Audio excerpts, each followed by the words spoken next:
Tayata Om Muni Muni Maka Muni Swaha. Tayata Om Muni Muni Maka Muni Swaha. Tayata Om Muni Muni Maka Muni Swaha. Tayata Om Muni Muni Maka Muni Swaha. Tayata Om Muni Muni Maka Muni Swaha. Tayata Om Muni Muni Maka Muni Swaha. Tayata Om Muni Muni Maka Muni Swaha. Tayata Om Muni Muni Maka. Namo tassa bhagavato arahato samma sambuddhassa. Namo tassa bhagavato arahato.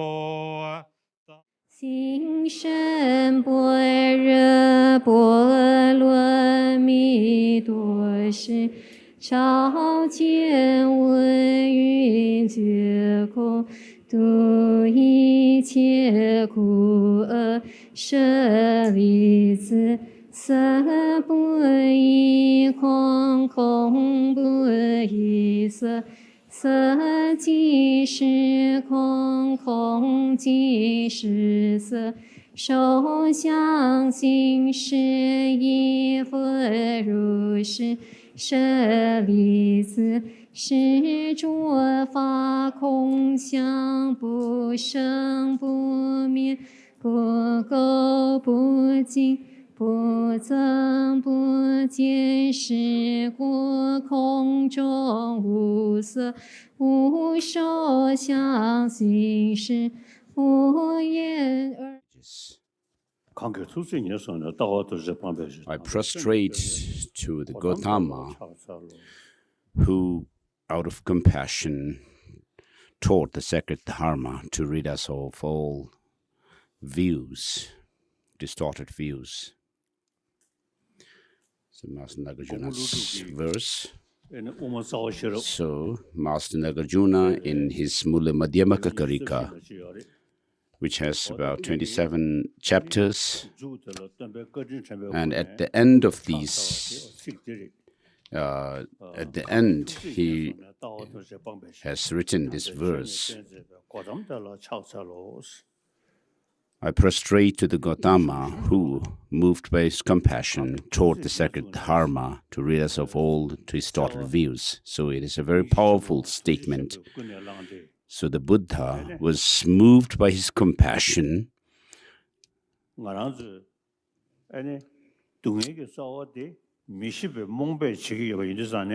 and because our suffering is ignorance, and therefore, to get rid of all distorted views, philosophical views and ideologies and so forth, and to develop the correct views through study and then reflection, and gaining understanding through study, reflection, and applying our understanding in meditation.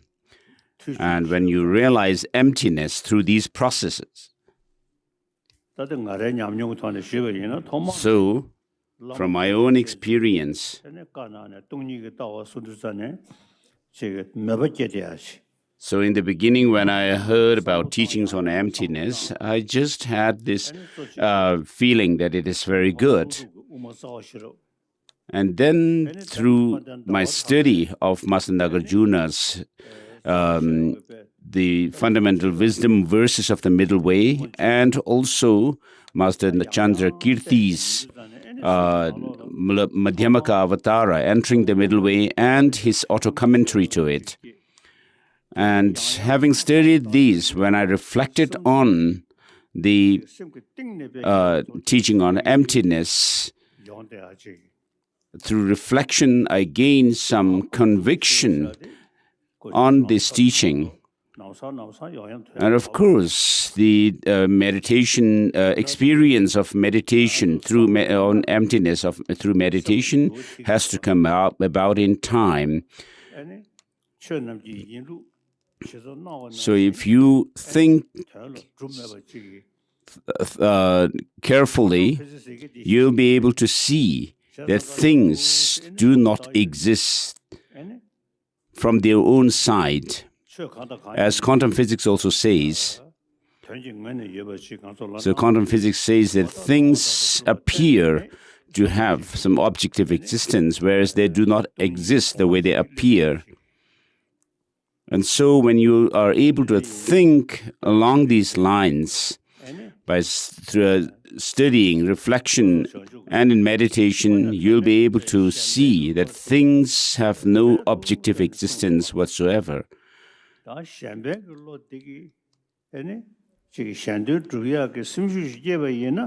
then these teachings, of course, focus on emptiness.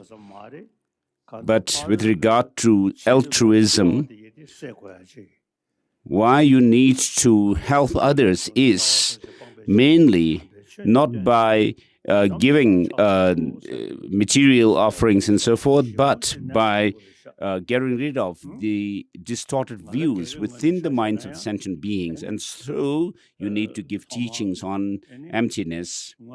And so Master Nagarjuna pays homage to, in gratitude to the Buddha at the end of this text, Mula Madhyamaka Karika, the verse that I recited. And so I have memorized Abhisamaya Alankara, ornament of the middle, ornament of the clear realization, and also Madhyamaka Avatara. And so Abhisamaya Alankara, the content mainly is the Bodhisattva paths and grounds, and bodhicitta and so forth.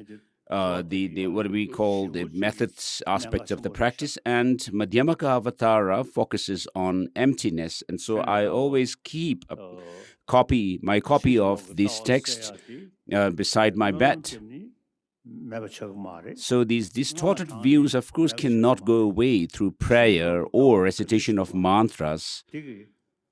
But what you need to understand is the distorted views, how they perceive things.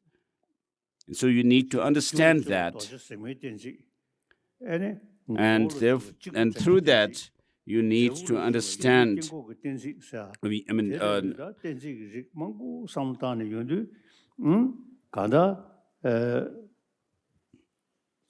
So there are different reasonings that are used to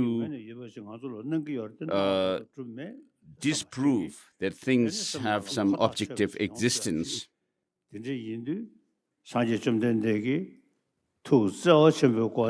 So the 5 proofs are called Diamond Splinter reasoning, which refutes existence and non-existence, which analyzes the cause of things. And then there is the analysis of the effects, refuting existence and non-existence. And then the reasoning called One and Many, analyzing the nature of things.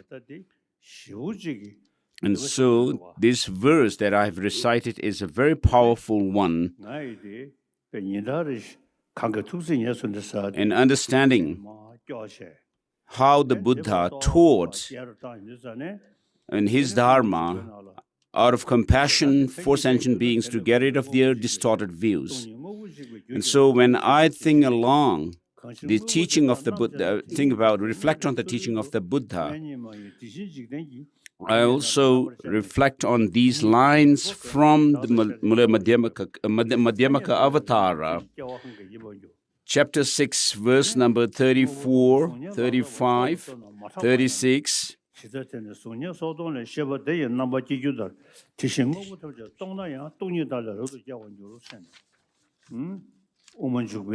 And so these lines that I just recited are the ones which I reflect on a daily basis, and they really are effective to counter one's distorted views.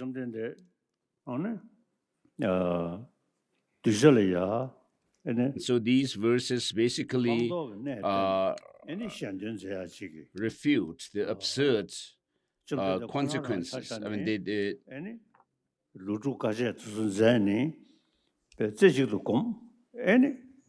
and so regarding the Buddha himself, he went through the process of purification and therefore went through the 6-year austerity practice. And so though he went through that practice of austerity, he found that merely single-pointed concentration is not enough to get rid of all our distorted views, the wrong views, perceptions, misunderstandings.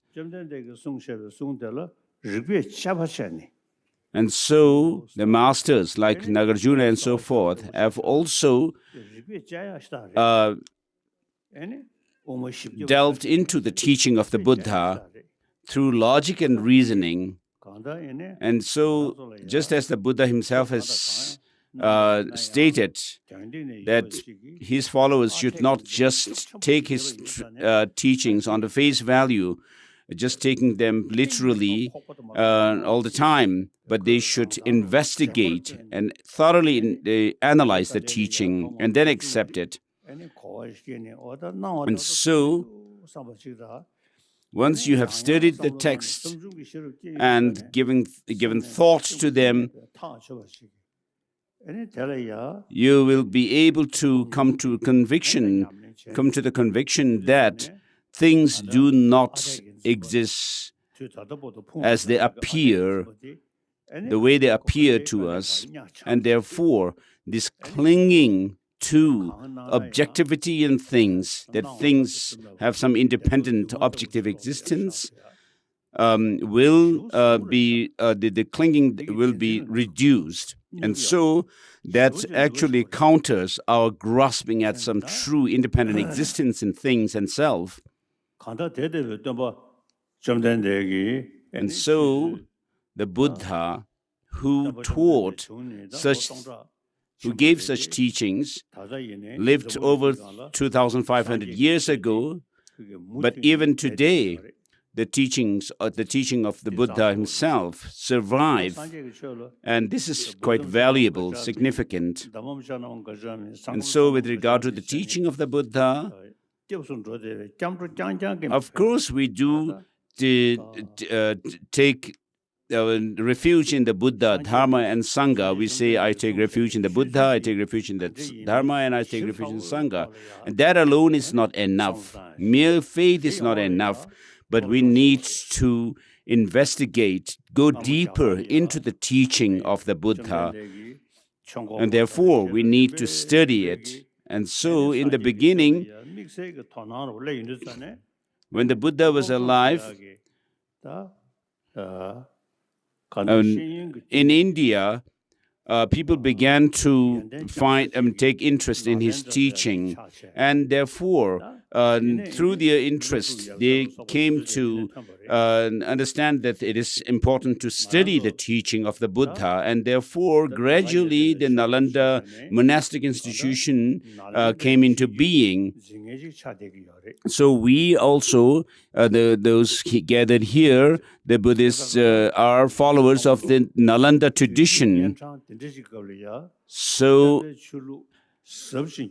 right now, at this critical time that we are in, we have the opportunity to study the Dharma and also think through the teaching, reflect on it, and then also develop the experience of what the Buddha has taught within us. This is something that is obvious to us. And so, though we are in this degenerate age, as we call it, but it is like we never had such an opportunity before to involve ourselves, engage ourselves in the teaching of the Buddha.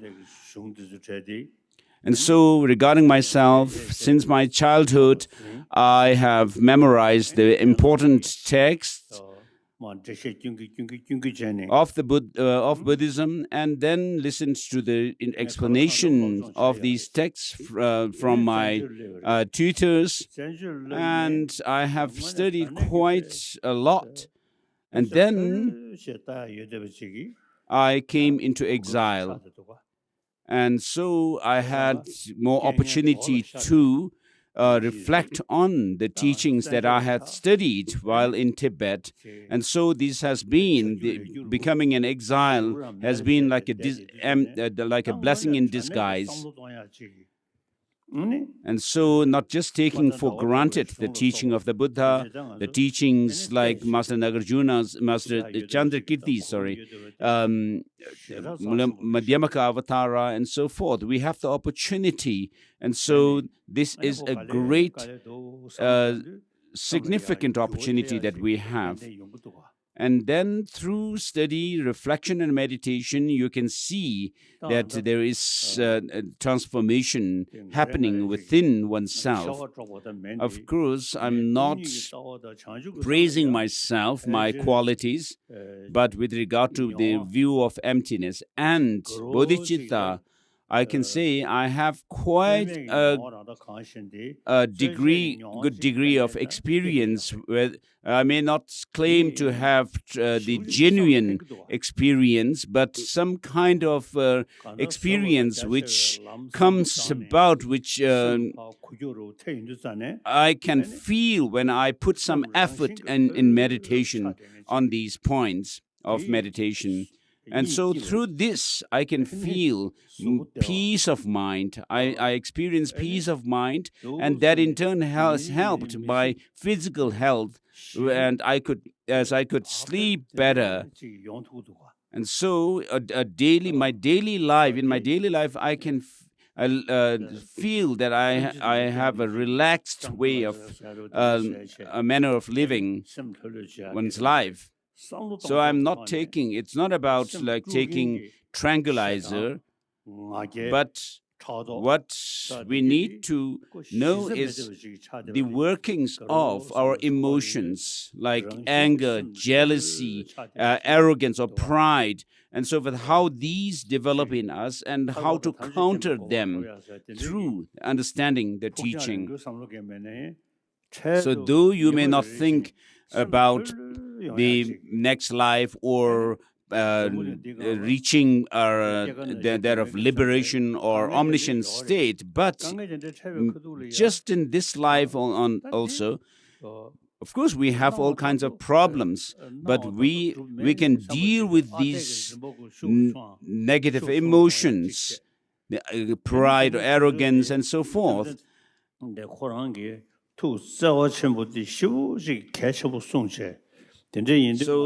based on the teaching of the Buddha, that things do not have any independent objective existence, and also bodhicitta, you can see that when you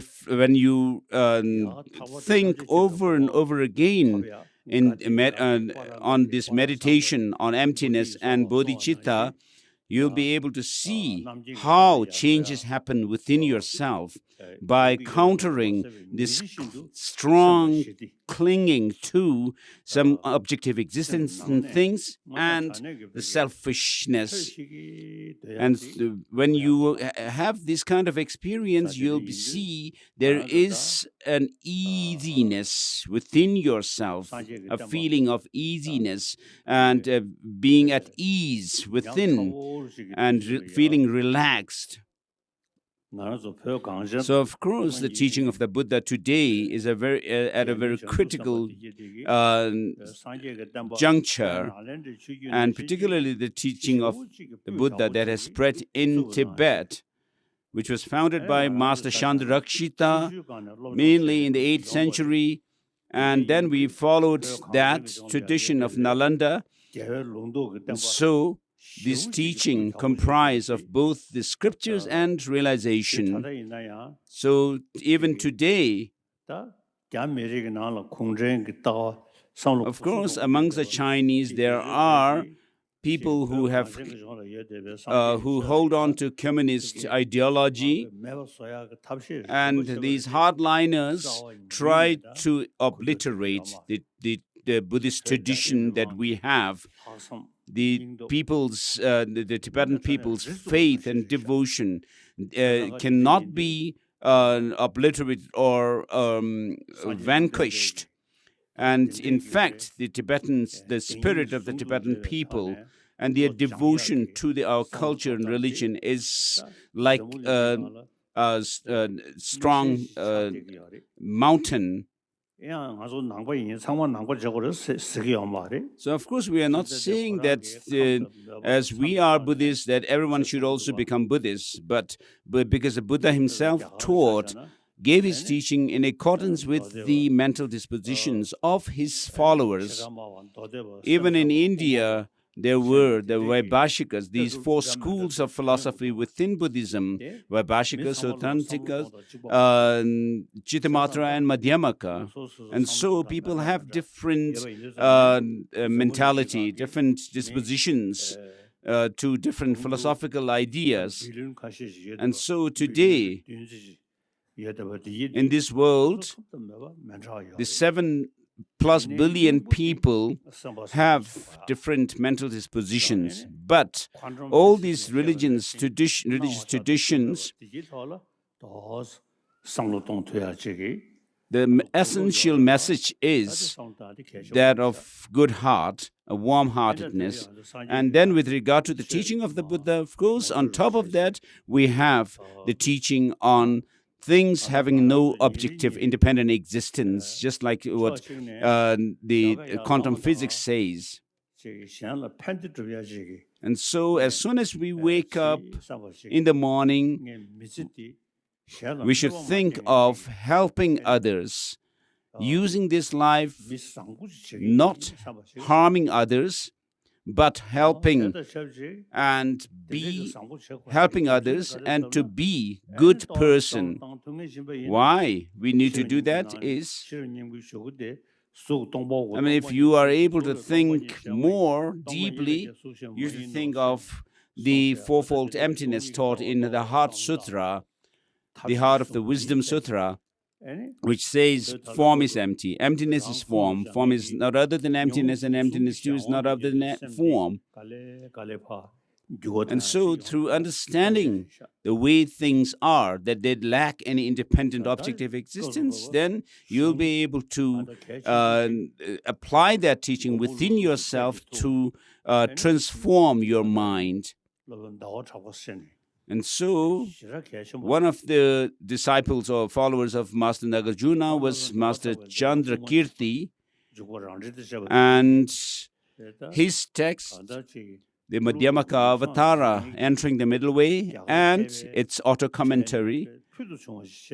So, he was one of the topmost followers or disciples of Master Nagarjuna, Master Chandrakirti. And so, with regard to Madhyamaka Avatara, the root text, we, in Tibetan tradition, we memorize these in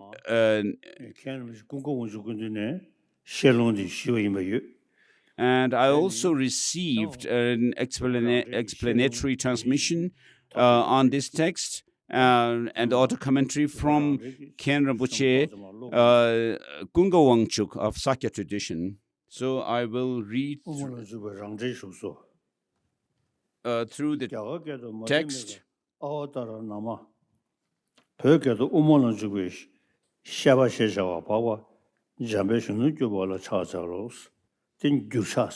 So this, His Holiness is reading through the auto-commentary.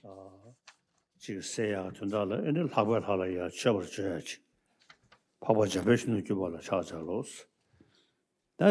it says, explanation of the supplement to the middle way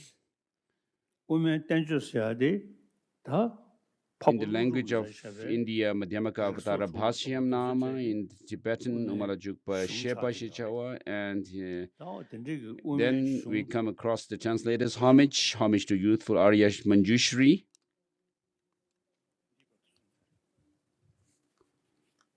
So Yangdi Rinpoche is informing His Holiness about where we have reached, where he stopped last year.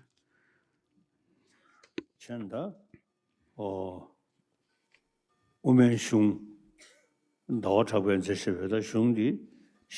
this text of Madhyamaka, the middle way philosophy, written by Master Chandrakirti, is a great text.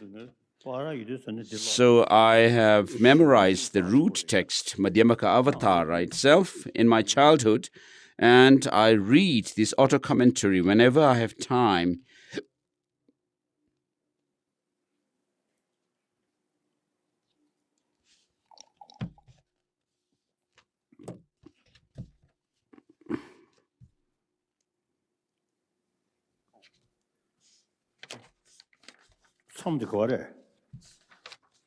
So for the English readers, if you have the same book that I have, I'm using, we are on page 23, paragraph 2.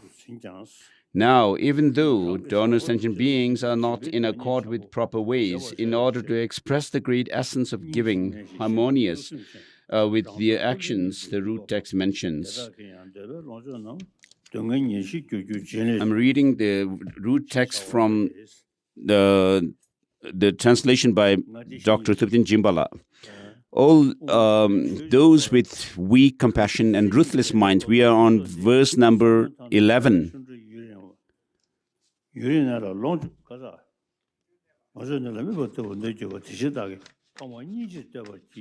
So in the beginning of this text by Master Chandrakirti, in his homage, verse of homage, he pays homage not to any other beings, high beings or anything like that, but that of great compassion. So Buddhas become enlightened through the practice of that combines bodhicitta and that of the view of emptiness. So compassion or love and affection are very important if we are able to live compassionately, in lovingly and affectionately. Our society would be much better. We are born from our mother, and in the beginning of our life, right in the beginning of our life, we have received love and compassion, care from our mothers. And so, though we began our life like that, in our education, when we joined education system, schools and so forth, this is the importance of love and compassion are not taught. So right in the beginning of our life, when we are in the mother's womb, developing as fetus and so forth in our mother's womb, when the mother is calm, it helps the embryo, the fetus also. And when the mother's mind is disturbed, that also disturbs the baby. And this is similar to animals as well. And so you can see the mammals, when they give birth to their children, how much care and love and affection they give to their child. So this is very important. Love and compassion. But we lack the education on love and compassion in school systems. So I have this plan to meet with the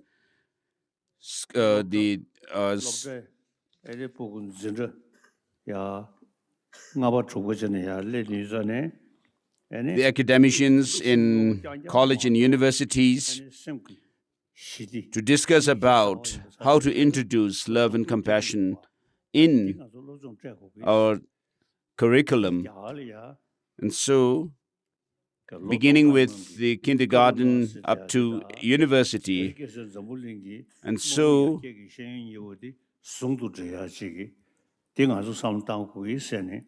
I wish to have discussion with these professors and academicians on how to combine the ancient Indian tradition of karuna, compassion, with the modern education.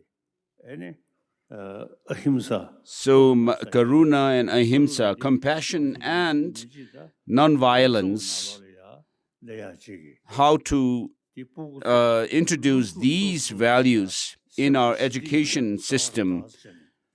So in order to teach the students that these are the fundamental values for our peace of mind. So ahimsa and karuna, nonviolence and compassion, are taught in ancient Indian tradition, and in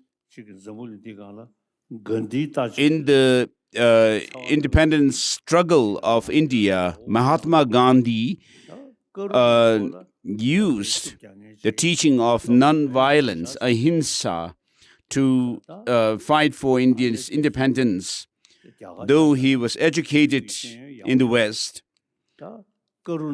but what we need today is the teaching on compassion without touching any religion, but in a secular manner in the schools. So I think about having discussions on these points with academicians, professors, and so forth, and educators. So ahimsa, non-violence, is, of course, was spread. The message of non-violence was spread by Mahatma Gandhi ji, and it has become quite well rooted in the world, well understood. But we need more teachings now on compassion. And so what actually disturbs our mind and makes us unhappy and so forth is our pride and arrogance, anger, jealousy, and so forth. And so what brings peace of mind is love, affection, compassion. And that is not only about, it's not a religious matter at all. If you are compassionate and loving and affectionate towards others, you will be at peace with yourself, and you will have better physical health as well. And so when we have problems, conflicts, and so forth, we could also use dialogue to come to terms with each other. And so what we have gone through is using weapons when there is some kind of a disagreement or discord between groups, people take up weapons. So that has to change.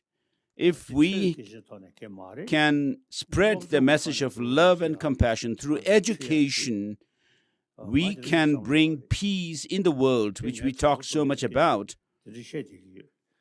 without having to use any weapons, the nuclear weapons and so forth.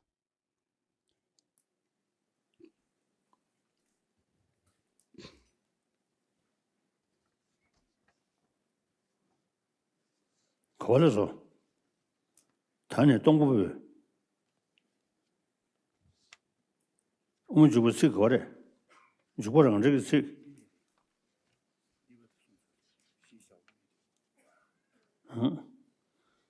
단에 동부에深圳去的美军吧印度新疆让个小孩子就是准备准备等你全部这边设备 So reading from the beginning of where we started today, those who have inferior or weak compassion. Oh, sorry. I'm reading from Tibetan Jimba's translation.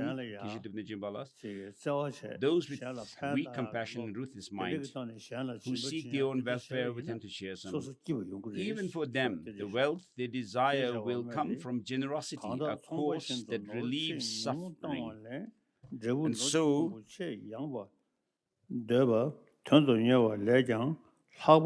with compassion, you will have peace of mind. Some, like merchants, desiring the result of a very vast wealth, from giving away very little wealth, strive even more than those who strive and are devoted in the wish to give. Unlike the Tathagata's children, who are under the influence of compassion, they do not act to strongly increase the fervor which desires to give solely without seeking the results of giving. They turn away from the faults of giving, grasping to resources, but are anxious to behold on to the mere qualities. Even for them, that giving acts to destroy the unfeeling suffering of body, such as hunger and thirst, by means of issuing the excellent and eminent resources, becoming the cause of satisfying suffering. Also, he, is still on page 23, who is devoted to desire to give merely in relation to relieving his own suffering, since devoid of compassion. And then the verse, indeed, it is through the practice of generosity, and so forth. Verse 12.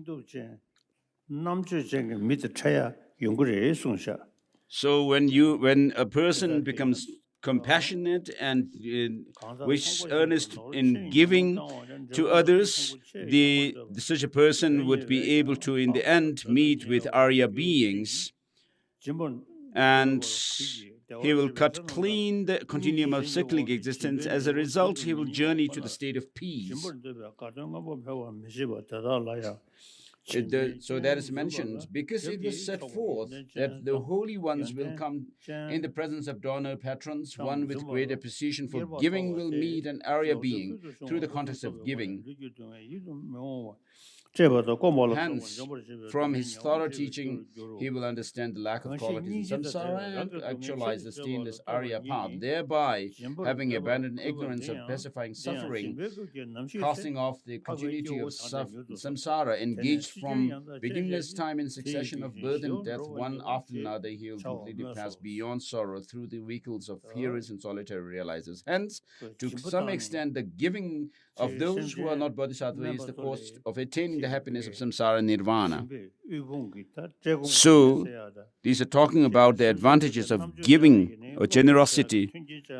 So, giving beggars money and material wealth, things and so forth, and also donating towards people's education of students. For example, So indeed, it is through the practice of generosity that he will swiftly, at some point, meet the Aryas. He will then cut clean of some continuum of cyclic existence. As a result, he will journey to the state of peace. So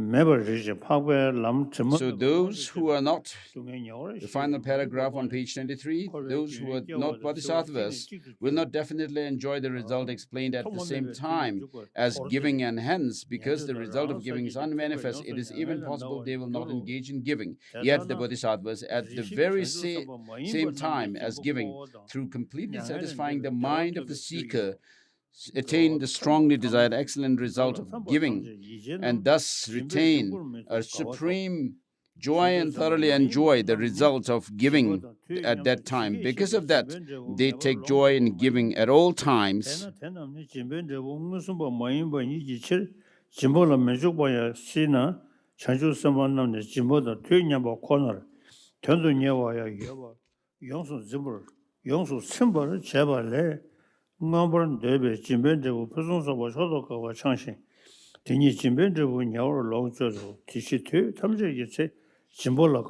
Therefore, in the manner which was explained, because and giving is the cause of the high status and definite goodness, at all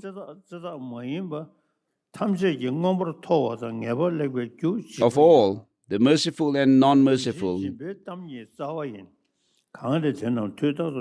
So those who keep in mind their pledge to keep sentient beings without much delay attain joy through their generosity, since it's for both the compassionate and the one who is not. This discourse on generosity is primary.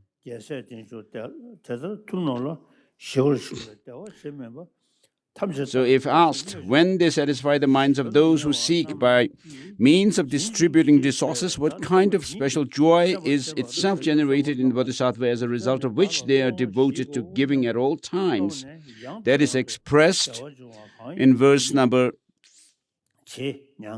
14. If simply hearing or thinking of the phrase "give me" brings such joy to the children of conquerors, joy not experienced even by the arhats who enter into peace, what need is there to speak of joy when giving away everything? So when they first take to mind the very term "give me," heard from those who seek resources, having understood they are begging from me, bliss arises in the bodhisattvas again and again. If that itself has greater eminence than even the bliss of nirvana, why mention the bliss of those satisfying beings who seek by giving away eternal, external and internal things? If asked, does physical well-being, physical suffering not arise in bodhisattvas who give away external and internal things, as a result of which, how could it be said that they are devoted to giving at all times? And so the bodhisattva are fully dedicated to the well-being of others, and so they are willing to give their resources and their body as well. In explanation, it is just impossible for physical suffering arising in greater beings, mahasattvas, like cutting mindless things, as was taught in the exalted meditative civilization of Gagan Sutra. It's like this. For example, there exists a grove of great shallows trees. When someone comes there and cuts down one shala, the remaining shala trees do not think it was cut down, we were not cut down, and they have no subsequent attachment to anger and so forth. And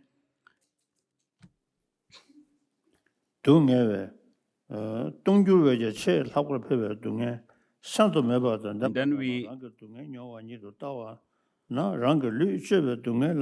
Verse number 15 says, cutting his body and giving it away, he sees from his own pain the pain of others, such as their birth in the hells, as if he were undergoing their situations himself. Thus swiftly he strives to cut away all their pain. So when the Bodhisattvas sees that pain is something that is not desirable to himself or herself, they also feel the pain of others, such as the pains of the animal rams, Preta rams or hungry ghost ram, and the hell beings. So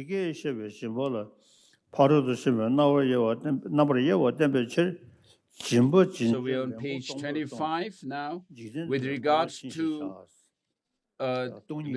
giving, which was explained, in order to indicate the classification of giving going beyond, it is mentioned, verse number 16, generosity devoid of gift, giver and receiver and giver is called a supramundane perfection. So this has to do with the understanding of emptiness, that the receiver and the giver have no independent objective existence whatsoever.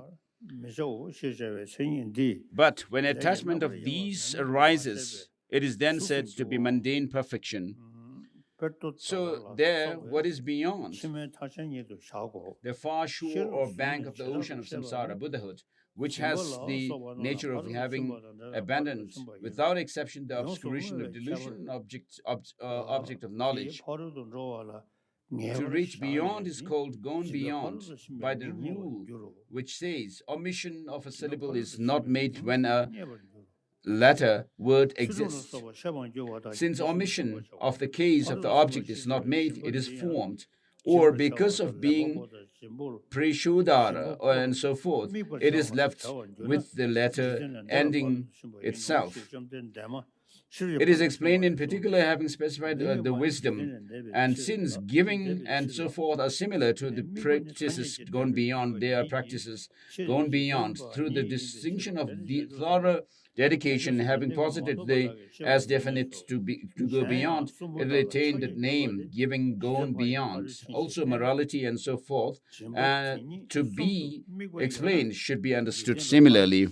It was taught in the Blessed Mother of the wisdom gone beyond. If this giving called gone beyond is separated from the referring to the object to be given, the recipient and the giver, it is supramundane gone beyond. Because the non-referential meditative absorption, equipoise, is supramundane, and because the referential is just mundane, since included by a conventional truth, they cannot be understood by those who have not attained bodhisattva state. Further,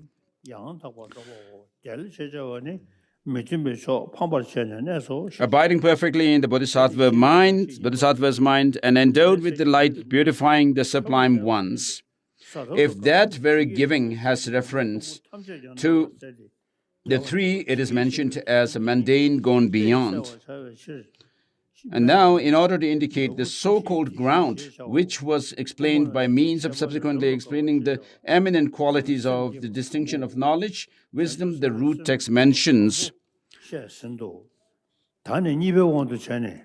abiding perfectly in the bodhisattva's mind and endowed with the light beautifying the sublime ones. This ground of perfect joy is the white water crystal gem, the moon, which dispels the darkness and reigns victorious. And so this, with this, His Holiness has finished reading the first chapter, and we are now on chapter 2, on page 26, the second mind generation. The explanation of the Bodhisattva's first mind generation, or the first chapter, is finished. Now, in terms of the second, referring to morality,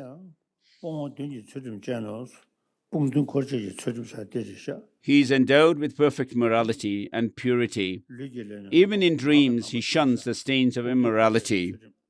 And so was mentioned, because all the distinctive knowledges of the so-called grounds are the very same nature, the qualities which do not arise without that, such as morality gone beyond and so forth, for their mere excellences act to indicate the distinctions of the second mind generation and so forth. And morality is called, it's so called because of coolness due to extinguishing of fire of mental discouragement, because willingly assuming diluted motivations, and because of not giving rise to negativities on that ground, and due to merely being the cause of happiness, because of being the very object to be relied upon by the holy. So when you are very familiar and habituated, or you are used to restrain yourself, the restrained immoral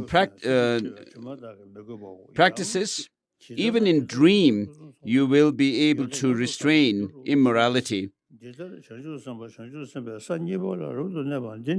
So because its qualities of, in addition, it has the character of 7 abandonments. The 3 practices, non-attachment, non-hatred, and right view, are the motivators. Therefore, in terms of morality, together with motivators, it is thoroughly explained as 10 parts of actions.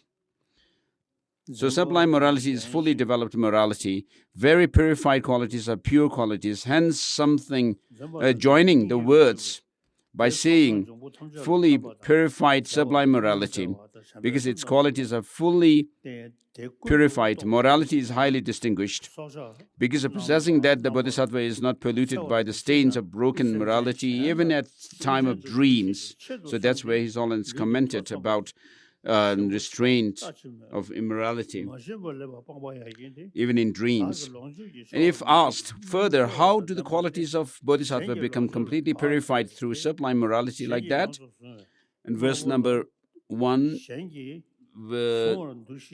line 3 and 4, since all movements of his body, speech, and mind are pure, he accumulates the excellent virtue of all 10 courses of actions.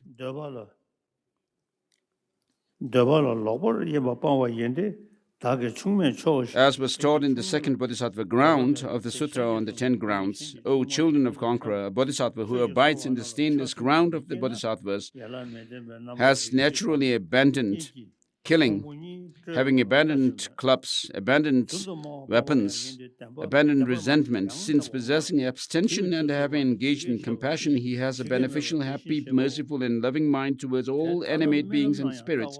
If he does not produce harmfulness to inanimate beings, even through mere imagination, leave alone mentioning and recognizing sentient beings as sentient beings, and purposely enacting evil deeds physically, he has abandoned, page number 27.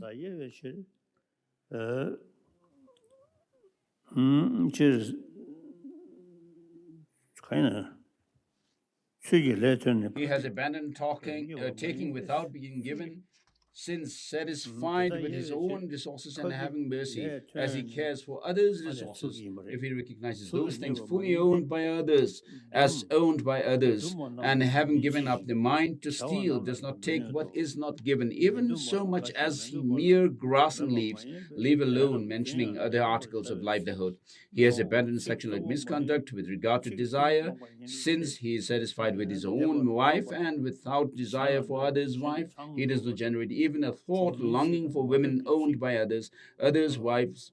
And so those protected by family, sex, or Dharma leave abandoned alone, mentioning, revealing what is not a limp or meeting of 2 organs of a couple. He has abandoned speaking falsely, lying. But if speaking truly and speaking justly, he speaks at the proper time, acting in accordance with what was said. If even so much as in dream, having transformed view, patience, desire, and thorough understanding, he does not speak false words through the thought of deceiving, leave alone mentioning speaking falsehood purposely. He has abandoned divisive words.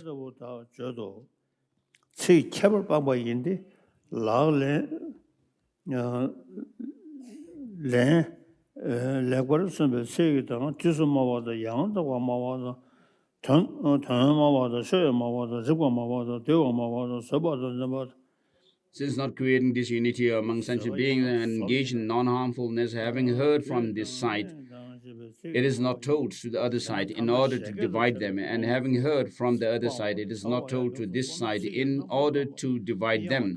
If not disuniting those reconciled and not further separating those divided, he does not speak words which are to make discord, either truly or falsely, being glad about discord and appreciative about discord. He has abandoned harsh words and so forth.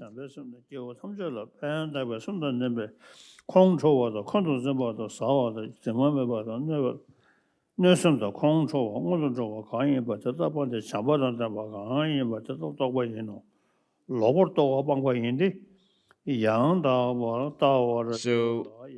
he is without harmful. He has also abandoned wrong views. Towards the end of page 27, he abides on the right path with right view and is separated from having the views of virtuous signs, various kinds of auspiciousness and of bad morality. Since his view is honest and without assimilation, without deceit, he is definite to think about Buddha, Dharma, and Sangha. There, the first three parts of virtuous actions are completed by body, the middle four by speech, and the last three by mind. Hence, he accumulates also all 10 parts of virtuous deeds. So, page 28.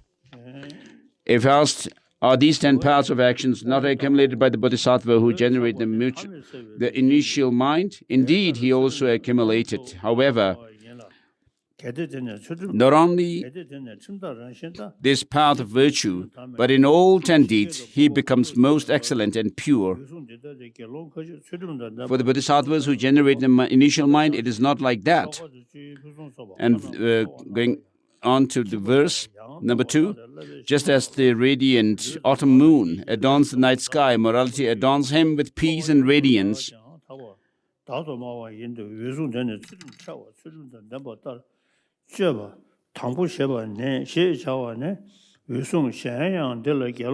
morality is fully purified like that, if he views a nature in pure morality, thereby it will...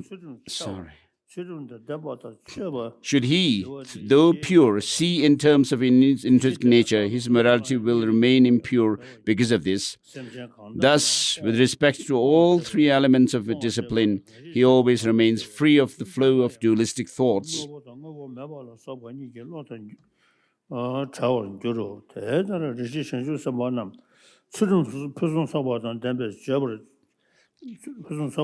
So the last paragraph on page 28. Thus, for a short while, having expressed bodhisattvas as having the excellent morality, after that, in order to indicate it as far greater than the excellent morality of others in general, besides generosity and so forth, and being the support of all excellent qualities. Verse 4 says, wealth through generosity is found even in lower realms. This occurs when one has fractured the legs of morality. Was mentioned on page number 29. For the patron having morality, from just that giving excellent resources arise, which are high distinguished among gods and men. Through separating from the legs of morality, they themselves fall into the migrations of bad migrations. Born as an occasional sentient being of hell, an ox, horse, elephant, monkey, naga, and so forth, or preta, possessing great magical emanations and so forth. For them, they will arise only the various excellent resources. Therefore, verse 4, when interest in capital itself are both exhausted, no prospects remain for one of any future wealth. So we'll not finish reading this text. So I'm thinking now of doing the all-encompassing yoga mind ceremony So the essence of the Dharma is bodhicitta, the altruistic spirit of enlightenment, and the view of emptiness. So all the teachings contained in the Kanjur, the translated words of the Buddha, and Tengyur, the translated treatises, commentarial treatises of Indian masters mainly, come down to these two. So as it is mentioned in the text, if you think only of yourself, so you are thinking of only one person, which is a very narrow-minded thinking. Whereas understanding that all other sentient beings are seeing that they are also same as yourself, not wanting suffering but wanting happiness, that we are all same in that, not even wanting the slightest suffering, undesired experiences, and wanting the greatest happiness and joy.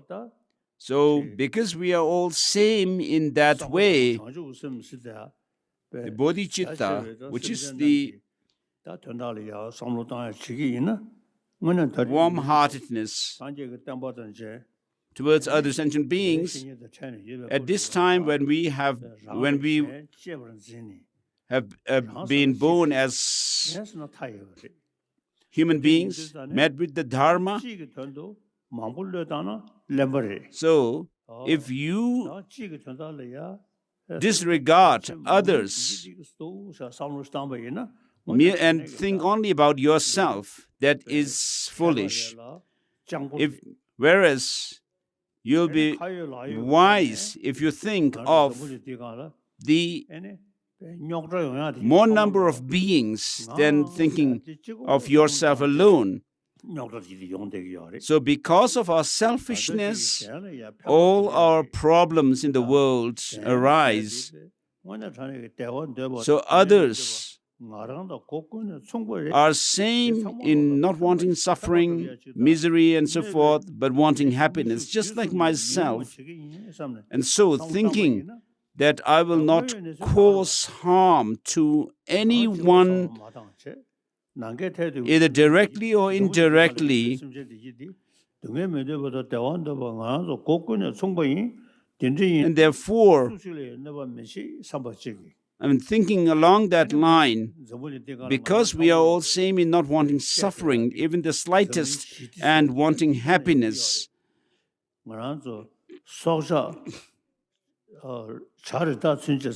so animals, birds, and so forth also are same in that they don't want suffering but want happiness.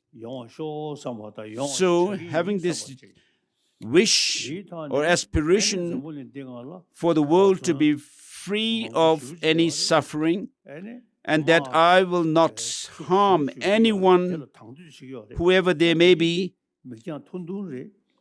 And of course, in the world, there are people who use weapons to kill one another. And so these are done through narrow-mindedness.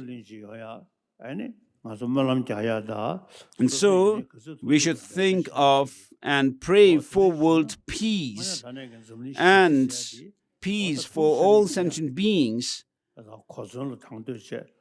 through the practice of love and compassion, bodhicitta. And so, through weapons, using all kinds of weapons that kill one another, we cannot bring peace in the world. And so, peace must come through inner peace. And therefore, first, we should work to develop peace within ourselves, and then do your best to serve the world for world peace. And therefore, today,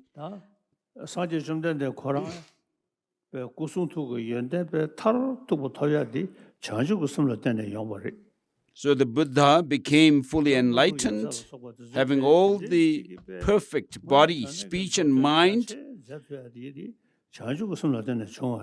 He became so because of bodhicitta, and also other Buddhas and Bodhisattvas become enlightened through bodhicitta, this altruistic spirit of enlightenment. And we also have the seed for enlightenment, Buddhahood, within ourselves. Because of this Tathagata Garbha, so we are born as human beings. We are born in such a time when there is the teaching of the Buddha that has not completely vanished from the world. And so, having this opportunity to meet with the Dharma in this life, please have this determination to thinking that all sentient beings are same in wanting happiness and not wanting suffering like yourself. You are only one single person, whereas others are infinite in number.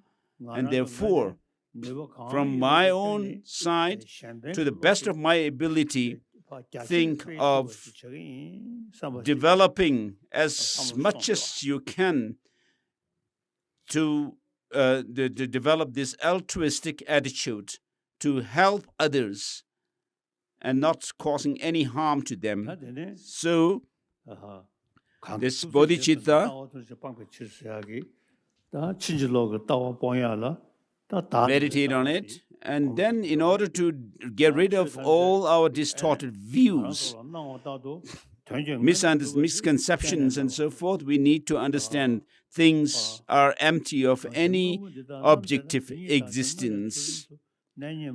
As Chandrakirti in verse number 34 and so forth in chapter 6 of the Madhyamaka Avatara says, if the intrinsic characteristic of things were to arise dependently and so forth,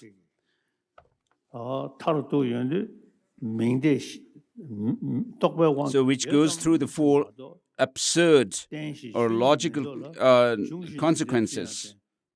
Absurd consequences.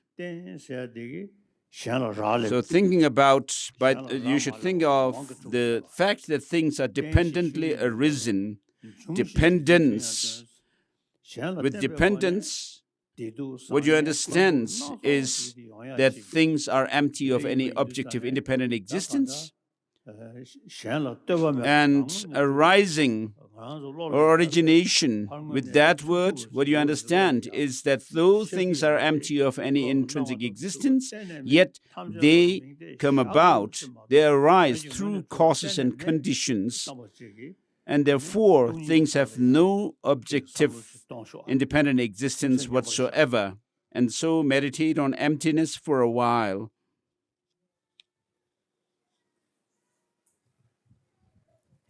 And at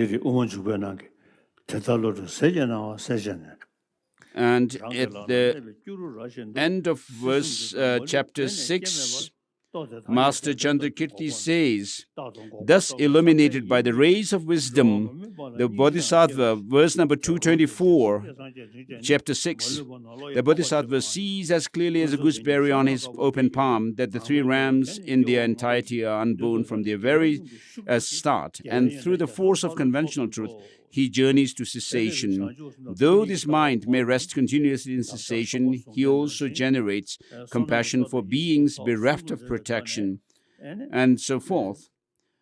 And so, the Bodhisattva, by using the two wings of conventional and ultimate truth, understanding of these two, and experience of these two, goes across the ocean of samsara. And so it says, and like the king of swans, soaring ahead of other accomplished swans with white wings of conventional and ultimate truth spread wide, propelled by the powerful winds of virtue, the Bodhisattva would cruise to the excellent far shore, the oceanic qualities of the conquerors.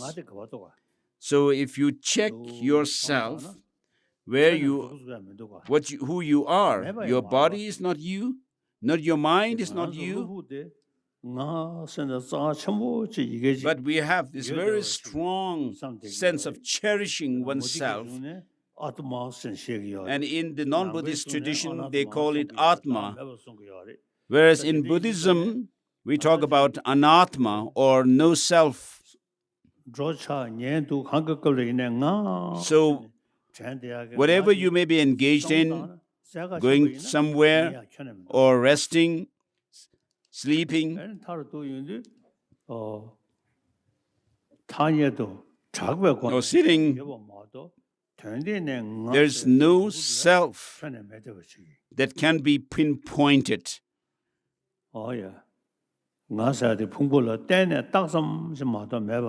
Whether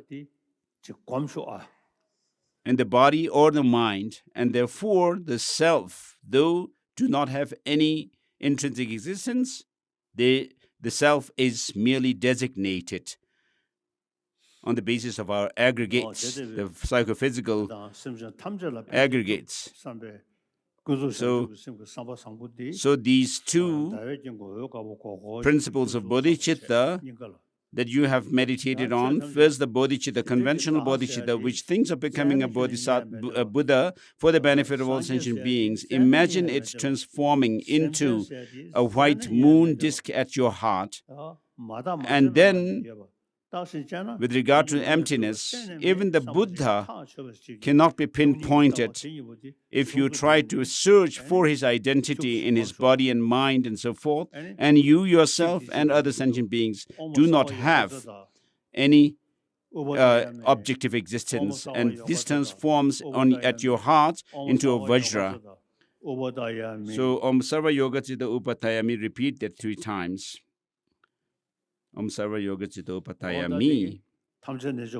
So this completes the meditation on the all-encompassing mind yoga.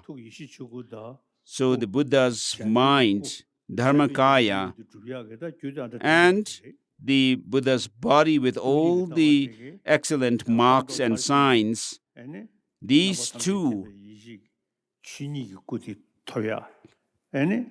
come about through that of bodhicitta, bodhicitta giving rise to the rupakaya, the physical dimension of a Buddha with all the marks and signs, and the understanding of emptiness brings about the Buddha's dharmakaya. So as followers of the Buddha and Master Nagarjuna, we should think of working on these two, the bodhicitta, the altruistic spirit of enlightenment, and the view of emptiness, life after life, and finally culminating in Buddhahood through our practice. And so, do your best in your practice of the bodhicitta and the ultimate reality of emptiness, and share your experience with others whenever you have the opportunity. So without practicing yourself, how can you teach others? It will be just an empty word. So if you practice and then teach others, share the experience with others, others will also find it agreeable. So others will say that, oh, this person is sharing his own, what he practices with us. And so his teaching is something profound and also something which is broad and so forth. And so the others will also follow you. So with this we have... So of course we will not finish the text. So we will go through the text as much as we can. So the essence is to meditate on bodhicitta and the view of emptiness. I face you from here, and I am someone who, as soon as I wake up in the morning, I reflect on these two principles of bodhicitta and the ultimate view of emptiness. And because of having done these practices, these practice of these two, for years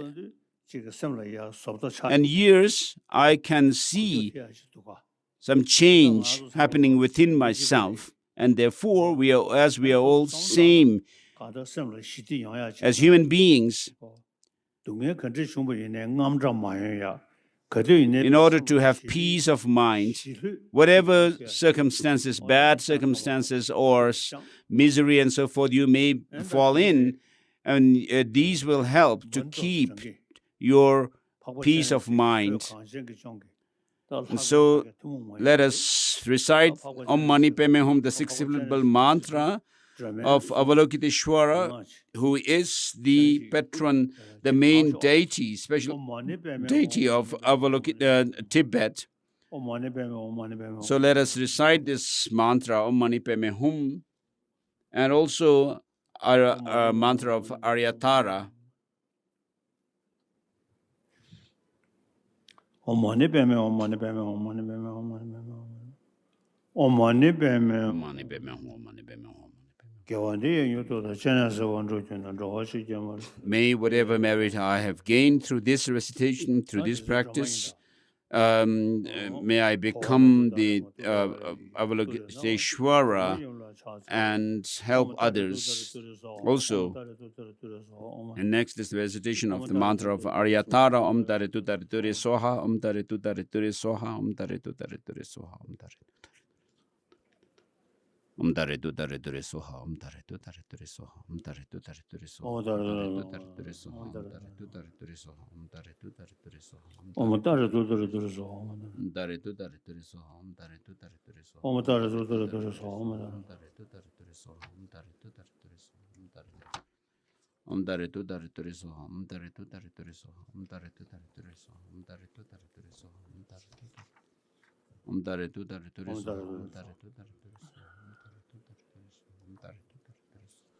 Om Taritu Tarituri Soha, Om Taritu Tarituri Soha, Om Taritu Tarituri Soha, Om Taritu Tarituri Soha, Om Taritu Tarituri Soha, Om Taritu Tarituri Soha, Om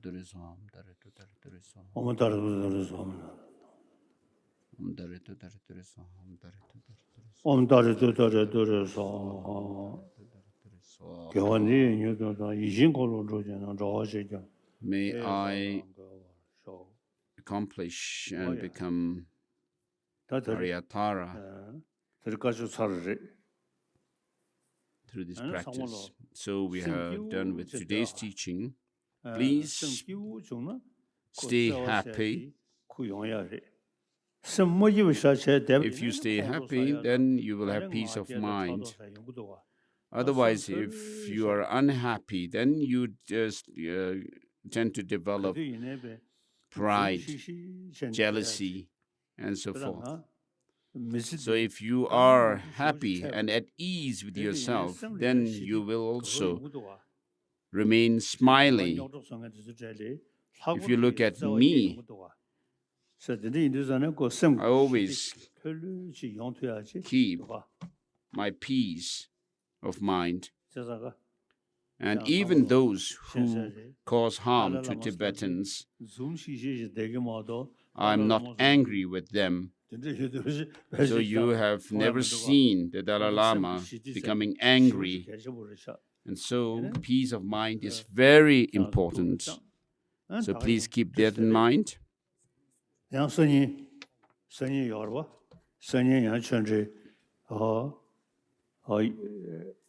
So we'll continue the teaching tomorrow.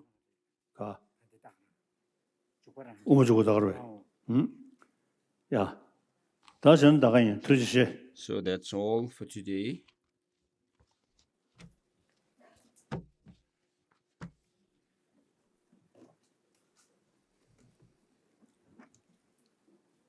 So we are on page 29 somewhere after the first, the